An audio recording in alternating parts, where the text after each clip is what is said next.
యోదయ దేశపు 16వ రాజు యోషియా చాలా మంచివాడు.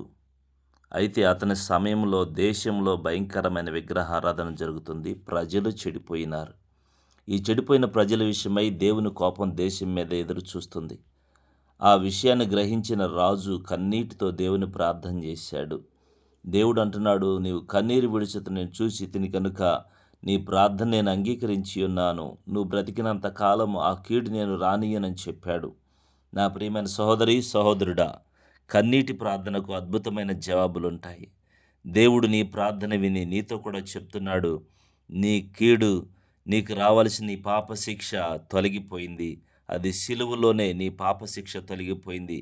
నువ్వు యేసయ్యా నేను పాపినని నువ్వు కన్నీరు విడిచినట్లయితే నీ పాపములను దేవుడు తొలగిస్తాడు. నువ్వు కన్నీటితో ప్రార్థన చేస్తే నీ అవసరాలు తీరుస్తాడు. నీ భారమును తొలగిస్తాడు. నీకు మనశ్శాంతిని కలుగు చేసే దేవుడు. నువ్వు పడిన గోతుల నుంచి లేవనెత్తే దేవుడు యేసయ్యా. నీ రోగము నుండి నిన్ను స్వస్థపరిచే దేవుడు యేసయ్యా. అంత మాత్రమే కాదు, దేవుడు నీకున్నటువంటి ఏ ప్రాబ్లంనైనా కన్నీటి ప్రార్థనతో ఎదుర్కొన్నట్లయితే ఆయన నిన్ను బాగు చేస్తాడు, ఆదరిస్తాడు, స్వస్థపరుస్తాడు. నువ్వు ఆశించిన స్థానానికి దేవుడిని తీసుకువెళ్తాడు. నువ్వు కోరుకున్న బహుమతిని దేవుడికి దయచేస్తాడు. నీ పరీక్షల్లో లేకపోతే నీ సమస్యల్లో దేవుడు నీకు అత్యధికమైన విజయాన్ని ఇస్తాడు. అద్భుతమైన విడుదలను కలుగు చేస్తాడు. నీ బంధకాలను తెంచివేస్తాడు.